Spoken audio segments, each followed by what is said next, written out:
Let's bring in Florida Congressman and former U.S. Army sniper, Corey Mills. What kind of shot was this, Corey, from 130 yards? Look, at the end of the day, this is a shot that your basic training boot camp soldier is requested to make within their 9-week period. This is one of the easiest shots, and they train all the way out till 300 or 500. And when I was doing the counter sniper, it wasn't with the United States Army. It was actually when I was with the State Department and was doing this exact thing, which is trying to look at going out with an advanced team, establishing what the perimeter is. And then as a sniper, when you would set up, you'd put together your range sketch or your range fan cards. And that would tell you where your 100, your 200, your 300, and you'd identify the areas of threat that you would be able to mitigate. And if there's multiple targets, you understand that your elevation and windage knob wouldn't have to be messed with, especially at 160 yards. You could literally just look, quickly glance, and know from the reference point, whether it be a building, whether it be a lone tree, whether it be a parking lot, maybe it's a road. Bottom line is that this is massive negligence to the point of me speculating on what was intentional and what wasn't. Wow. When you're doing a site survey and you're seeing this rooftop not that far away, why did it look like the counter sniper team was a little surprised? You know, I can only speculate, and we'll have to wait until the investigation comes out, that they thought local law enforcement was potentially climbing up onto the roof when they saw a dark object on a light roof. But here's the issue. Wait, you're saying maybe they misconstrued crooks for a friendly, for local law enforcement? It's very possible. I don't want to speculate until the investigation is over, but the bottom line is that if you saw someone climbing onto a roof that you hadn't authorized any clearance on, it's got a clear line of sight. It's exactly adjacent to the shooting where the president was sitting, and you're talking about a pop shot, and you got people yelling, and there should have been comms. The minute that local law enforcement, who apparently had a rifle pointed on, there should have been an emergency frequent comms channel that they could have said, we have a shooter on the roof, shooter on the roof. Secret Service should have rushed the stage and immediately took the president and took him off, and then responded to the counter sniper. The shot should not have gone off. That is the failure in itself. You're supposed to be able to try, the best security is when you go in and you're actually able to prevent an incident, not react to an incident. Even if you would have left a law enforcement officer's patrol car in that parking lot with the lights on, that could have been a deterrent. But when you have nothing that is actually showing force protection, you're encouraging this. Look, I'm not sure about who the individuals are on the individual detail Secret Service, but I can tell you under this Biden administration, the one thing I've seen is massive DEI hires. And I can tell you, when you primarily go after DEI, you end up with DIE. So when you have these counter snipers waiting until 8 rounds are fired, what accounts for that? To be honest after with you, the first shot, you get a return fire immediately? The minute that a shot rang out, they should have already been on scope. Your spotter should have already have called the distance if you hadn't looked at your range card, and you should have immediately engaged. Okay. There should have been no reason to have waited a single second. Now, I talked to Eric Trump after the incident. Eric and I are both gun enthusiasts. We both shoot long distance. That right there is a pop shot. But he did say, I've gone out with the CS teams, and they are one of the best. He knows the service detail that's with them. They are loyal individuals who actually do care about the president. I can say that was relayed to me. But the bottom line is this is a massive security breach. This is a huge failure. At negligence is at best. But we have to figure out why something within 200 yards. Think about this, Jesse, 200 yards. That means that an average rifle that holds 1 minute of angle would hold a 2-inch grouping if you just shot it straight off the deck, meaning on a platform. So now you're talking about 160, which is 1.6 inches is what its grouping capabilities are. The average head is what? 6 by 8, shoulder to shoulder is 20 inches, head to waist is 40 inches, and President Trump's a very large man. This is a shot that within 5 minutes I could teach you to make 9 out of 10 times. So this is divine intervention. This is the God having his protective hand and wearing Ephesians 6, the armor of God, over the president, because this is right here, a millisecond or a millimeter and change, and this isn't an attempted assassination. This is an assassination of a president. Yeah. The devil was in Butler, Pennsylvania, but so was God. Well, and I can say one more thing, if I may, which is that let us also remember that King Henry II went in and said, can no one rid me of this turbulent priest? And his knights went out and killed the Archbishop of Canterbury because they thought that was a direct order. What do you say when President Biden says it's time to put a target on Trump?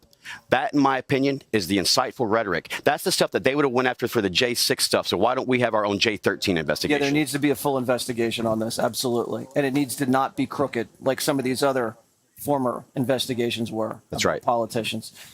Mills, you're the best.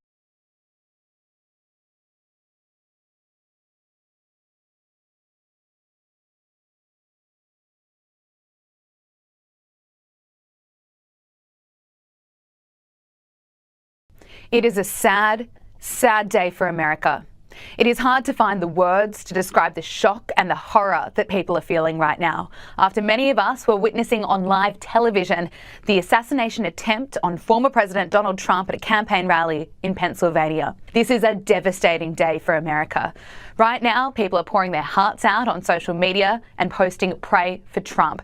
Many of the people I'm speaking with over there are feeling scared about how close this was. Looking at the still images, you can see the bullet that pierced his right ear as he gets up with blood smeared on his face. Look at what happened.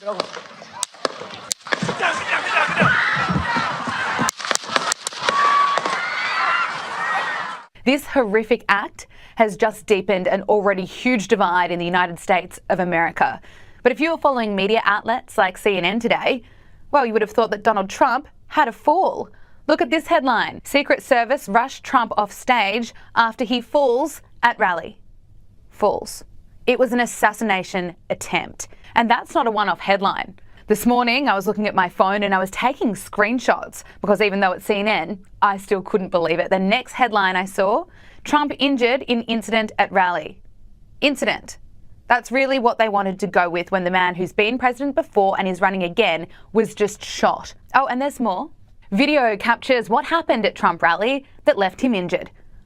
Ooh, wonder what it could be. CNN is using the video as clickbait while refusing to acknowledge what it is that just occurred, and that is an attempt to murder the man who is running for president. Something that has not happened since 1981 when there was an assassination attempt on Republican President Ronald Reagan. Let's leave CNN for now. I have more to say about their coverage in a moment because it actually gets worse. And let's look at some of the other reaction we are seeing today. And remember, America is right now feeling the weight and the heartbreak of what has unfolded today. But Colorado Democrat Stephen Woodrow posted on X, "The last thing we need was sympathy for the devil, but here we are." Really classy. You know, comments like that are expected from troll accounts, but politicians, well, it really gives us an insight into how dark and how ugly some of the thinking and some of the attitudes are. And also how much hate there is for Donald Trump. So let's look at what some of the Democrats have said in the past. Have they ever called for political violence? I just don't even know why there aren't uprisings all over the country. Maybe there will be. People need to start taking to the streets. This is a dictator. You know, there needs to be unrest in the streets for as long as there's unrest in our lives. Enemies of the state. Show me where it says that protests are supposed to be polite and peaceful. Do something about your dad's immigration practices, you feckless. When they go low, we kick them. How do you resist the temptation to run up and wring her neck? The biggest terror threat in this country is white men, most of them radicalized right up to the right. I thought he should have punched him in the face. I said, even if you lost, he insulted your wife. Yes. He came down the escalator and called Mexicans rapists and murderers. He said, well, what do you think I should have done? I said, I think you should have punched him in the face and then gotten out of the race. You would have been a hero. I'd like to punch him in the face. I said if we were in high school, I'd take him behind the gym and beat the hell out of him. Punch some people in the face! When was the last time an actor assassinated a president? They're still going to have to go out and put a bullet in Donald Trump, and that's a fact. Look as his character is stabbed to death. Where is John Wilkes Booth when you need him? That's it right there. Pull it up. I have thought an awful lot about blowing up the White House.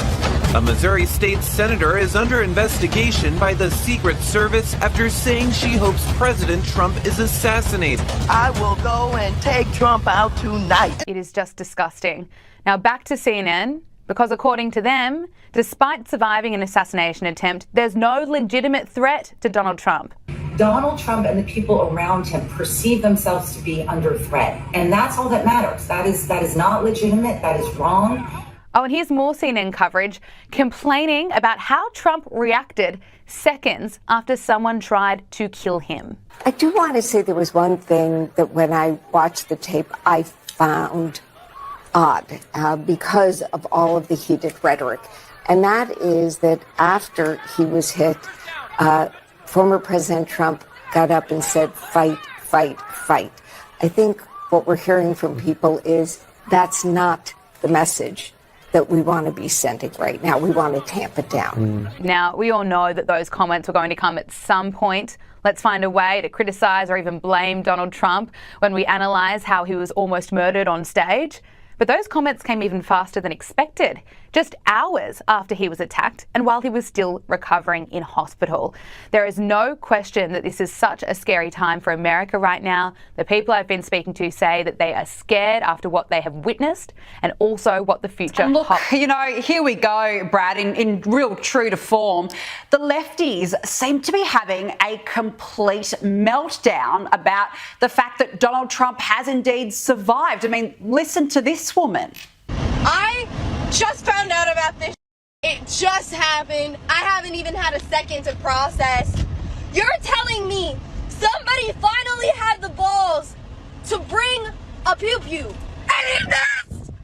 We were a second away. We were a centimeter away from half of the problem being gone and you missed. There was a white man attached to that trigger. I know it. We were a centimeter away. Seriously, Brad, these people are absolutely insane. Demented, demonic, disturbing.